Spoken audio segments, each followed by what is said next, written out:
السلام علیکم ورحمۃ اللہ وبرکاتہ۔ پچھلے لاسٹ ویڈیوز میں آپ نے تختی نمبر 1 اور تختی نمبر 2 پڑھا۔ امید ہے کہ آپ نے ان کو اچھے سے یاد کر لیا ہوگا۔ آج ہم تختی نمبر 3 اسٹارٹ کر رہے ہیں۔ آج ہم تختی نمبر 3 اسٹارٹ کر رہے ہیں۔ اس میں حرکتوں کے بارے میں بتایا گیا ہے۔ جیسا کہ میں نے اپنی پچھلی کئی ویڈیوز میں بتایا کہ قرآن شریف پارہ یا قاعدے کو پڑھنے سے پہلے اعوذ باللہ بسم اللہ الرحمن الرحیم پڑھنا ضروری ہوتا ہے۔ تو آپ میرے ساتھ پڑھیں، اعوذ باللہ من الشیطان الرجیم بسم اللہ الرحمن الرحیم۔ آپ یہ جو تختی نمبر 3 دیکھ رہے ہیں، اس میں حرکتوں کے بارے میں بتایا گیا ہے۔ یعنی حرکتیں 3 طرح کی ہوتی ہیں: زبر، زیر اور پیش۔ زبر جو ہوتا ہے یہ حرف کے اوپر ہوتا ہے، جیسا کہ آپ یہاں دیکھ رہے ہیں، اور زیر جو ہوتا ہے وہ حرف کے نیچے ہوتا ہے، جیسا کہ آپ یہاں پہ دیکھ رہے ہیں، اور پیش جو ہوتا ہے یہ حرف کے اوپر ہوتا ہے، جیسا کہ آپ یہاں دیکھ رہے ہیں۔ تو ہم آج کا سبق پڑھتے ہیں حمزہ زبر آ۔ آپ کے ذہن میں ڈاؤٹ ہوگا کہ میں نے اس کو حمزہ پڑھ دیا، یہ تو الف ہے۔ تو میں آپ کو بتا دوں کہ الف وہ ہوتا ہے جس کے اوپر کوئی حرکت نہ ہو، یعنی کہ جو زبر، زیر، پیش ہیں ان کو ہم حرکت بولتے ہیں۔ زبر ہمیشہ حرف کے اوپر آتا ہے، زیر ہمیشہ نیچے آتا ہے، اور پیش ہمیشہ حرف کے اوپر آتا ہے۔ تو زبر کو اور زیر کو اور پیش کو، ان تینوں کو ہم حرکت بولتے ہیں۔ تو یہاں الف کے اوپر حرکت لگی ہوئی ہے اور حرکت زبر کی ہے، تو یہ اب الف نہیں رہا، بلکہ یہ الف اب حمزہ ہو گیا۔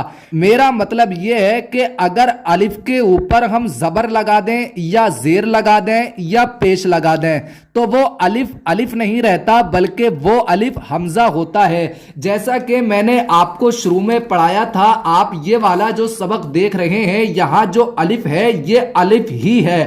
الف اس لیے ہے کہ اس کے اوپر کوئی حرکت نہیں ہے۔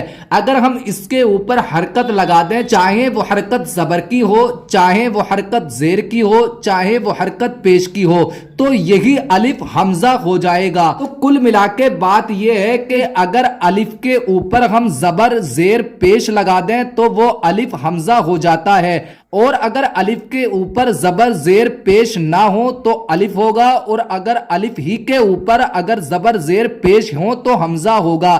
تو اب الف کے اوپر زبر ہے تو اس کو ہم حمزہ ہی پڑھیں گے۔ تو آپ کو اس طرح سے پڑھنا ہے حمزہ زبر آ، یعنی کہ پہلے آپ کو حرف پڑھنا ہے، اس کے بعد حرف کے اوپر جو حرکت لگی ہوئی ہے وہ پڑھنی ہے، پھر حرف کو اور حرکت کو ملا کر کے جو آواز آتی ہے وہ پڑھنی ہے۔ جیسا کہ حمزہ زبر آ، با زبر با۔ کامن طور سے بچے یہ غلطی کرتے ہیں کہ اس کو کھینچ کے پڑھتے ہیں، جیسا کہ حمزہ زبر آ، با زبر با۔ آپ کو یہ غلطی نہیں کرنی ہے، بلکہ آپ کو یہ کھینچنا نہیں ہے، اس کو اسی طرح سے پڑھنا ہے جیسا میں آپ کو پڑھا رہا ہوں۔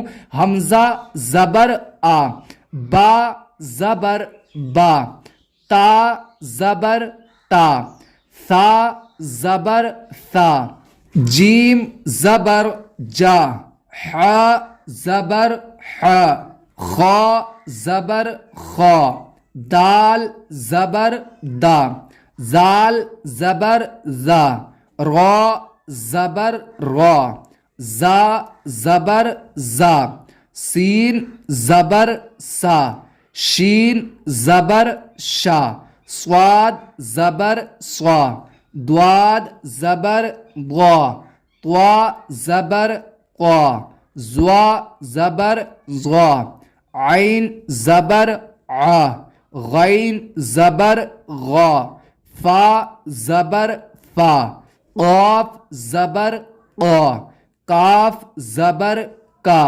لام زبر لا، میم زبر ما، نون زبر نا، واو زبر وا، ہا زبر ہا، حمزہ زبر آ، یا زبر یا۔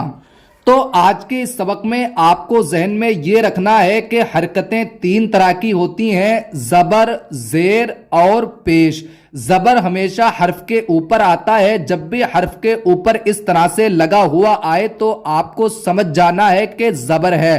اور زیر ہمیشہ حرف کے نیچے آتا ہے اور پیش ہمیشہ حرف کے اوپر آتا ہے. کامن طور سے زیادہ تر بچے یہ غلطی کرتے ہیں کہ جو یہ زبر لگ رہا ہے اس زبر کو جبر کہتے ہیں. آپ کو یہ جبر نہیں کہنا ہے بلکہ آپ کو اس کو زبر کہنا ہے.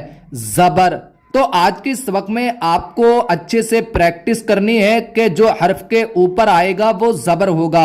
اور اس کو پڑھنے کا طریقہ یہی رہے گا کہ پہلے حرف پڑھنا ہے, اس کے بعد حرف کے اوپر جو حرکت لگی ہوئی ہے وہ پڑھنی ہے, پھر حرف کو اور حرکت کو ملا کے جو آواز نکلے گی وہ پڑھنی ہے. جیسے کہ جیم ہے, جیم کے اوپر زبر لگا ہوا ہے تو پہلے ہمیں جیم پڑھنا ہے, جیم. اس کے بعد ہمیں زبر پڑھنا ہے, زبر.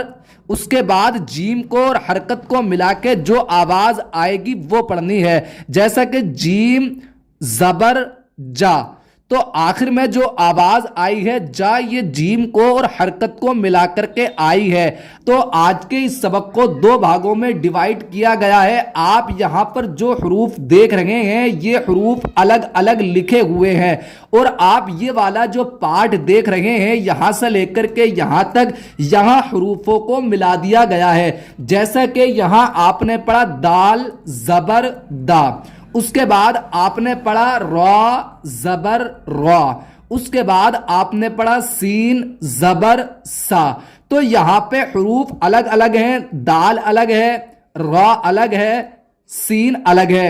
یہاں پہ ہم نے دال کو اور را کو اور سین کو, ان تینوں حروفوں کو ایک جگہ ملا کر کے رکھ دیا تو یہی ہو گیا دارا سا. تو دیکھیں دال زبر دا, آخر میں آواز آئی ہے دا. اس کے بعد را زبر را, تو آخر میں آواز آئی ہے را کی, اس کی آواز تھی دا, اس کی آواز ہے را. اس کے بعد ہے سین, سین زبر سا, اس کی آواز ہے سا. تو ہمیں دال کی اور را کی اور سا کی, ان تینوں کی آخری آواز کو ملانا ہے. اس کی آخری آواز تھی دال زبر دا, اس کی آواز تھی دا, اس کی آواز تھی را, اس کی آواز تھی سا. تو اب ہمیں آخر کی آوازوں کو ملانا ہے دا را سا, اسی کو ہم پڑھ دیں گے درا سا. ایسے ہی واو زبر وا, اس کی آخر کی آواز ہے وا. اس کے بعد ہے دال زبر دا, اس کی آواز ہے دا. تو اس کی کیا تھی وا, اس کی ہے دا, اس کو ہم ملا دیں گے وا دا. اس کے بعد ہم پڑھیں گے عین زبر آ, تو اس کی آواز ہے آ. تو یہاں بھی ہمیں آخر کی آواز ملانی ہے. اس کی آواز وا تھی, اس کی آواز دا تھی, اس کی آواز آ تھی. تو ہمیں آخر کی آوازوں کو ملانا ہے وا دا آ, یہ مل کر کے ہو گیا وا دا آ, ودا آ. اس کے بعد ہے عین زبر آ. تو پہلے ہم نے عین کو پڑھا, عین کے اوپر جو حرکت ہے اس کے بعد ہم نے اس حرکت کو پڑھا, اور پھر عین کو اور حرکت کو ملا کے جو آواز آئی ہے آ وہ ہم نے پڑھی عین زبر آ. تو آخر میں جو آواز آئی ہے آ, اس کو آپ یاد رکھیں. با زبر با, یہاں آخر کی آواز ہے با, یہاں کیا تھی آ, یہاں ہے با. تو اب ہمیں عین کی اور با کی آواز ملانی ہے آ با, اس کی آواز عین تھی آ با. اس کے بعد ہمیں پڑھنا ہے دال زبر دا, تو دال کی آواز ہے دا. اب تینوں کی آواز کو ملانا ہے آ با دا. اب اس کو ایک دم پڑھ دینا ہے آبا دا. اس کے بعد ہے کاف زبر کا, کاف کی آواز کا, سین زبر سا, آخر کی آواز سا, با زبر با, کا سا با. ایک دم اس کو ملا دینا ہے کسا با. دال زبر دا, خا زبر خا, لام زبر لا. پہلی دال کی آواز کیا تھی دا, خا کی خا, لام کی لا, دا خا لا. اس کو ایک دم پڑھ دینا ہے دا خا لا. با زبر با, با کی آواز آخر کی با, لام زبر لا, آخر کی آواز لا, غین زبر غا, با لا غا. واو زبر وا,